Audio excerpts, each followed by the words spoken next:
کیا تمہیں یقین ہے کہ وہ شخص جو ہمیں یہاں اتار گیا ہے سچ بول گیا ہے؟ لگتا تو سچا تھا، آگے دلوں کے بید اللہ جانے۔ اللہ نے عقل تو ہمارے ساتھ کر رکھی ہے۔ میں نے کہا وہ سرکاری ٹرک بھگاتے ہوئے پکڑا بھی جا سکتا ہے اور وہ اپنی زندگی بچانے کی کامیاب اداکاری کی داد افسرانے بالا سے وصول کر سکتا ہے۔ کیا وہ یہ نہیں سوچ سکتا کہ نشاندہی کرنے والے کو زندہ نہیں چھوڑا جاتا؟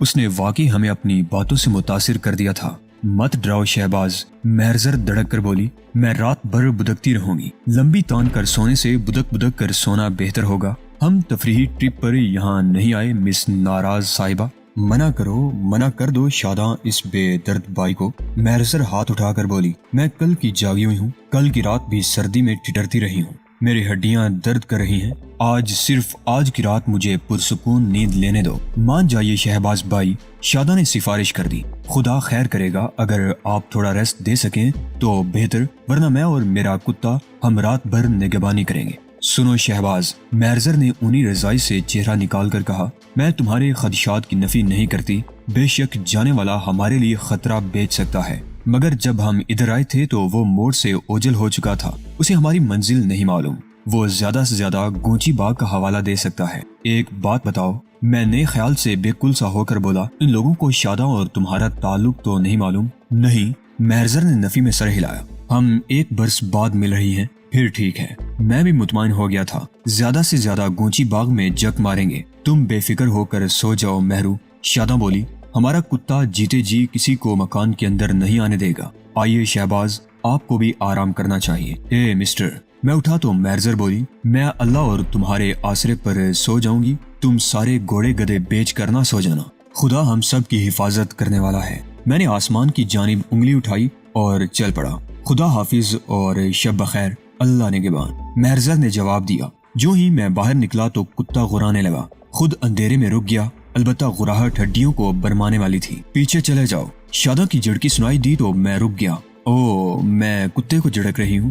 میرے لیے پچھواڑے ایک مستطیل کمرہ کھولا گیا تھا جس میں دیوار کے ساتھ ساتھ چاندنی بچھی ہوئی تھی اور قطار میں ریشمی غلافوں والے گاؤ تکیے پڑے ہوئے تھے۔ شاداں نے 2 منٹوں میں پھٹے سے گدیلا اور بستر کا سامان اتار کر میرے لیے گدا فرشی بستر تیار کر دیا تھا، ساتھ غسل خانہ ہے۔ وہ بتانے لگی، پانی اندر ہے، باہر نہ نکلیے گا۔ وہ ہدایات دیتی ہوئی کمرے سے نکل گئی تو میں نے دروازہ اندر سے بند کیا اور لیٹ گیا۔ شاید سب کے ساتھ ایسا ہوتا ہوگا، اگر نہیں تو پھر میرے ساتھ یہ بیماری ہے۔ میں سونے کے لیے جب بھی بستر پر جاتا ہوں تو گزرتے وقت کے ساتھ لمحات میرے ساتھ بستر میں گھساتے ہیں، اور میں تلخ و شیریں جیسے بھی لمحات ہوں ان سے گئی رات تک کھیلتا رہتا ہوں۔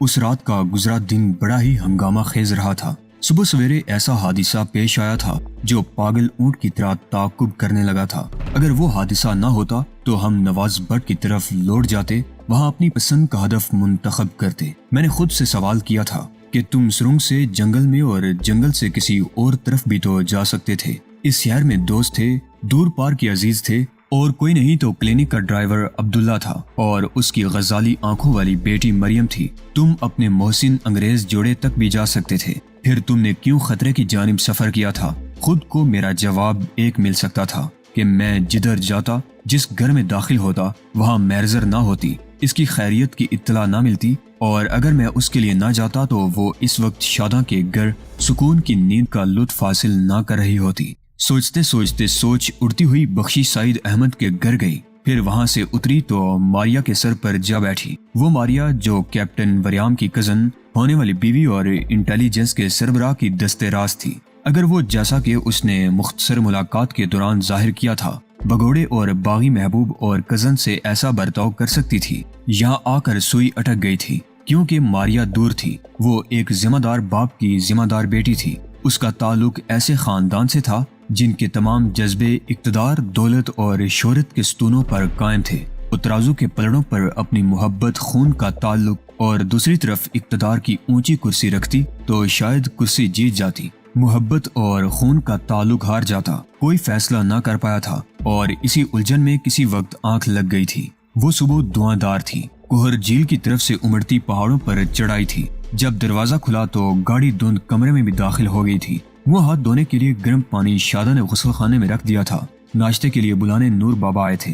دھند اتنی گہری تھی کہ شاداں نے روشنی کے لیے ٹیبل لیمپ روشن کر رکھا تھا۔ ناشتے میں پراٹھے، فرائی انڈے، शहद और दूध नुमा चाय थी। धुंध के पर्दे में यहाँ से बाग में चले जाओ तीनों। नूर बाबा बोला, सुबह मस्जिद में तुम्हारे बारे में पूछा गया था। शराफत अली खान ने रात तुम्हें इधर आते देख लिया था। मुझसे पूछ रहा था पुलिस की गाड़ी में आने वाले कौन थे। यहाँ बहुत से कुत्तों को पुलिस और फौज ने निगरानी पर लगा रखा है। शराफत पुलिस का मुखबर है। ऐसे कुत्ते भौंकने और काटने के लिए जिंदा क्यों घूम रहे हैं बाबा जान? महरजर ने हकारत आमेज लहजे में कहा, क्या आपने मौलाना गुलाम अली का फतवा नहीं सुना?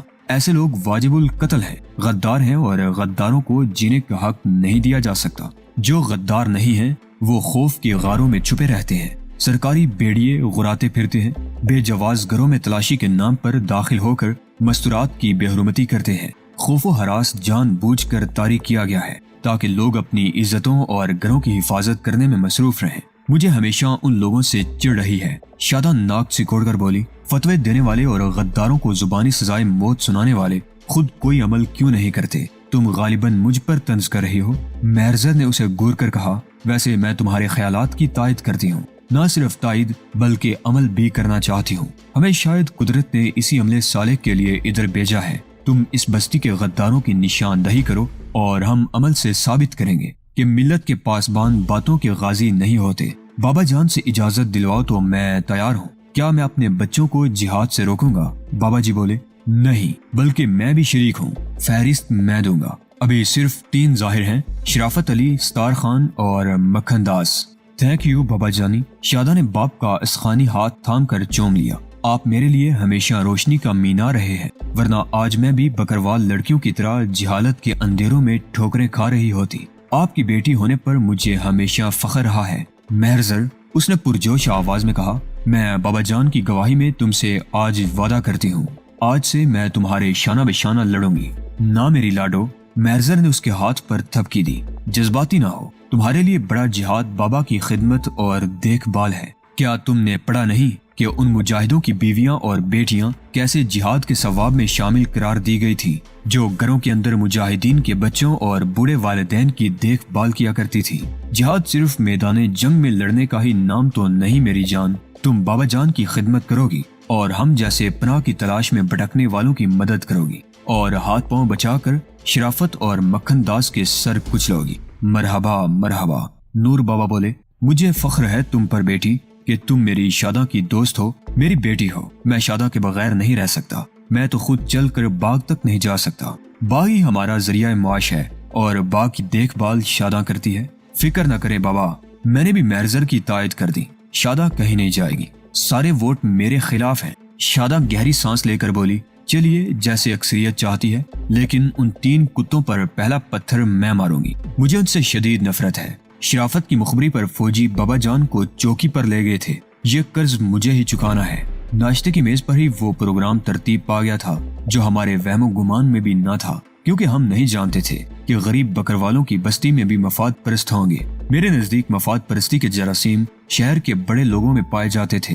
पहले हदफ का इंतखाब शादा ने किया था और मेरे नाम पर था, क्योंकि मक्खन दास कस्बे में होम्योपैथिक क्लिनिक चला रहा था, जबकि दूसरा शिकार शराफत अली अपने घर बजाज फरोश था। तीसरे नंबर पर सितार नामी नौजवान था जिसका कोई पेशा और ठिकाना न था। वो दिन भर आवारा गर्दी करता और रात कस्बे के अकामती होटल में बसर करता। शादा ने मुझे दुआ दी और उन्हें कंबल दिया था। सर्दी से बचाव और चेहरा छुपाने के लिए कंबल का इंतखाब किया गया था। मक्खन दास के शिकार के लिए सिर्फ मौजर ही बेहतर था। जब मैं पहाड़ी से उतरकर कस्बे के बाजार में दाखिल हुआ तो सूरज धुंध की चादर में छुपा हुआ था। इक्का दुक्का दुकानें खुली हुई थी। फलों को ले जाने वाली बैल और गधा गाड़ियां गुजर रही थी। कुछ पहाड़ी नस्ल की बकरियां बरामदों में बैठी जुगाली करने में मसरूफ थी। मैंने रद्दी कागज चुनने वाले एक लड़के से मक्खन दास के बारे में पूछा, लेकिन वो गूंगा था। मोटी मोटी स्याह आंखों से देखता रह गया और मैं आगे निकल गया। कुछ निशानियां शादा ने बताई थी, लेकिन निशानियों से पहले दूध फरोश जो 14-15 बरस का लड़का मिल गया था,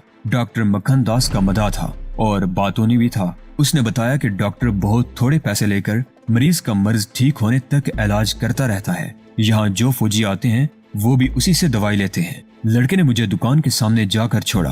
वो मेहतर ही रहा होगा, गंदा और बूढ़ा था। उसने कागज के डब्बे को जब अपनी बोरियों में उल्टाया तो डब्बे से खून आलूदा रुई के गाले, खाली शीशियां और कूड़ा किरकट था। उसने डब्बा स्तून के साथ रखा और बोरी कंधे से लटका कर चल पड़ा। मैंने खुले दरवाजे से झांक कर देखा। सफेद ऑफ कोट में मलबूस नौजवान कुछ लिख रहा था और स्टूल पर एक औरत बैठी हुई थी। कदमों की चाप उभरी, फिर एक शोला रोल लड़की ट्रे में शीशियां लिए बगली दरवाजे से बाहर आई और मुझे देख कर रुक गई। आइए, डॉक्टर साहब मौजूद हैं। वो खुश गिलोबी थी और खुश इखलाक भी। मैं हौले हौले चलता एक कुर्सी पर बैठकर खांसने लगा तो डॉक्टर मक्खन दास ने मोटे शीशे की ऐनक को इंगिश्ते शहादत से दबाकर मेरी जानिब देखा। तुम खुद इससे मिलोगी, उसने कागज तय करके नीले लिफाफे में डालते हुए औरत से कहा। मैंने पैगाम लिख दिया है। मेरे कने कराया नहीं है डॉक्टर बाबू। औरत ने लिफाफा गरेबान के अंदर रख कर कहा, पिछला हिसाब भी बाकी है। ना इतना लोभ ना किया कर बसंत हो, क्या करोगी इतनी दौलत जोड़कर।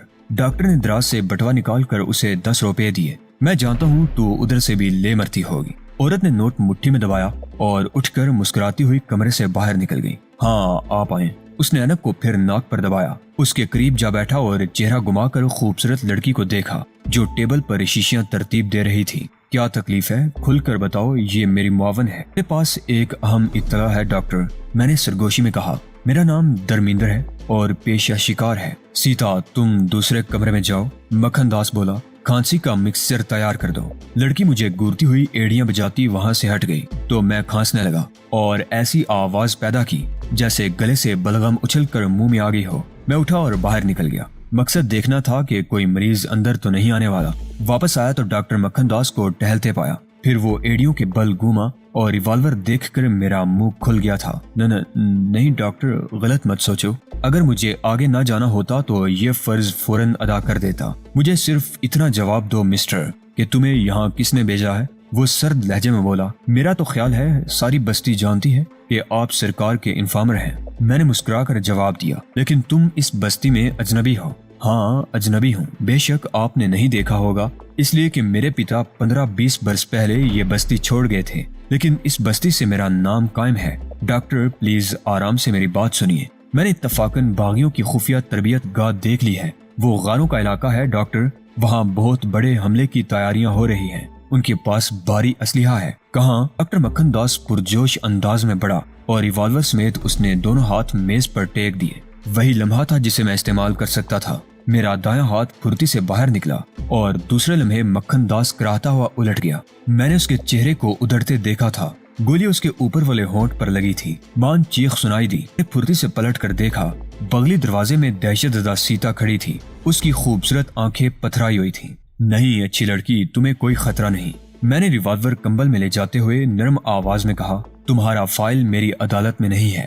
हाँ, मेरा नाम पैगाम जहाँ तक पहुँचा सको पहुँचा देना कि कश्मीर कश्मीरियों का है और इसको बचाने वालों की राह में जो भी आएगा उसका अंजाम डॉक्टर मक्खन दास जैसा होगा। मैं जा रहा हूँ, तुम दरवाजा और जुबान बंद रखोगी। वो सिल पत्थर हो गई थी। बलवरी आंखों से मुझे यक टिक गो रही थी। मैंने रिवॉल्वर वाला हाथ लहराया और दरवाजा बाहर से बंद करके धुंध में दाखिल हो गया। वो तो शायद गद्दार न था, हाँ हमारा दुश्मन जरूर था। मैंने जिस आसानी के साथ दुश्मन को उधेड़ निकाला था, इतनी आसानी से हम में से किसी को भी उम्मीद न थी। कुदरत ने ही साथ दिया था। ये कैसा मगर अच्छा इत्तफाक है। ऐसे इत्तफाक हकीकी जिंदगी में शायद ही पेश आते हैं। जब मैं तेज तेज कदम उठाता वापस जा रहा था तो बस स्टॉप पर वो औरत जिसे मक्खन दास ने खत दिया था अकेली खड़ी थी। अगर मैं कतराता हुआ दूर से बेध्यान गुजर जाता तो धुंध की वजह से उसे ना पहचान सकता, मगर मेरी बेध्यानी ही ध्यान बन गई थी। मैं बिल्कुल उसके करीब से गुजर रहा था कि उसे पहचान लिया था। नमस्कार देवी जी।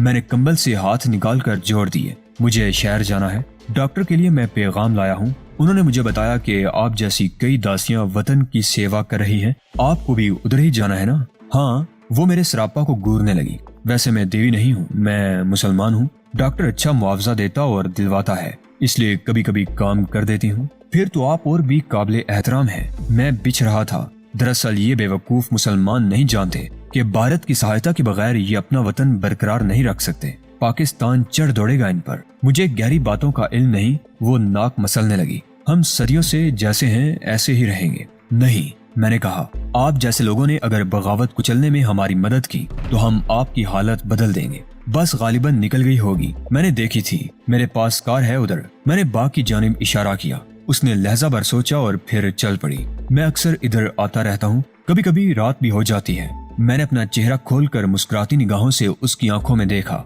डॉक्टर बहुत मोहतात है। आपका घर इधर ही है ना? हाँ, इधर ऊपर। اس نے مشرقی پہاڑوں کی طرف اشارہ کیا۔ ماں کے ساتھ رہتی ہوں، خاوند انڈین فوج میں ہے، اس لیے ماں کے ساتھ ہوں۔ میں ڈاکٹر سے کہہ دوں گی جب آپ کو رات بسر کرنا ہو تو وہ آپ کو میرے گھر پہنچا دیا کرے گا۔ ایک شخص ہاتھ ریڑھی پر سبزی کی گڈیاں لیے اسی باغ سے باہر آیا جہاں میں اس عورت کو لے جانا چاہتا تھا۔ میں تسمے باندھنے کے بہانے بیٹھ گیا تاکہ ریڑھی باندھ نکل جائے۔ پھر میں نے گردن موڑ کر دیکھا، وہ 40-50 قدم دور جا رہا تھا اور بسنتو باغ کے کھلے دروازے پر کھڑی میری جانب دیکھ رہی تھی۔ پرلی طرف ہے، اندر سے نکل چلتے ہیں۔ میں قریب جا کر بولا۔ وہ چپ چاپ میرے ساتھ باغ میں داخل ہو گئی تو میں نے ادھر ادھر دیکھا۔ باغ میں اتنے درخت اور جھاڑیاں تھیں کہ کچھ دکھائی نہ دے رہا تھا۔ خط آپ کو کہاں پہنچانا ہے خاتون؟ میں نے سیب کی ثمر آور ڈالی جھکا کر ایک سیب توڑتے ہوئے پوچھا۔ شہر کے کوتوال تک، اس نے جواب دیا۔ غالباً کسی باغی کے بارے میں اطلاع ہوگی۔ باغی شہر سے فرار ہو کر عموماً پہاڑوں پر چڑھاتے ہیں۔ میں نے کمبل اتار کر جوں ہی ایک طرف اچھالا، بسنتوں کو چلتے چلتے جیسے ٹھوکر لگی تھی۔ میرا دایاں ہاتھ اٹھ کر گھوما، ہدف گردن کو ہی بنایا تھا۔ پہلی ضرب کارگر لگی تھی، اس کی گردن ٹوٹ گئی تھی۔ وہ ضرب کی شدت سے اچھلی اور جاڑیوں میں اوندھی گر کر پھڑکنے لگی۔ میں نے گھوم کر پاؤں سے اسے سیدھا کیا۔ اس کی ناک سے اور منہ سے جاگدار خون ابل رہا تھا۔ میں نے گریبان میں ہاتھ ڈال کر پرس اور لفافہ نکال لیا۔ قدرتی تجسس تھا اور وہاں خطرہ بھی نہ تھا۔ لفافہ چاک کیا اور کاغذ نکال کر گردو پیش نگاہیں دوڑائیں اور پھر پڑھنے لگا۔ پیارے انسپیکٹر راج، نمستے۔ رات 12 بجے گھر پہنچا تو تمام رات سرگباشیوں کے چہرے نگاہوں کے سامنے گھومتے رہے۔ صبح تڑکے میرے ذرائع نے خبر دی ہے کہ پولیس کی گاڑی سے ایک جوڑا بازار سے باہر اترتے دیکھا گیا ہے اور بوڑھے نور خان کے گھر میں داخل ہوا ہے۔ میں نے قریبی فوجی چوکی کو بھی مطلع کر دیا ہے۔ قدموں کی چاپ اور جاڑیوں کی سرسراہٹ سنائی دی تو میں نے کمبل اٹھایا اور دوڑتا ہوا باغ سے نکل گیا۔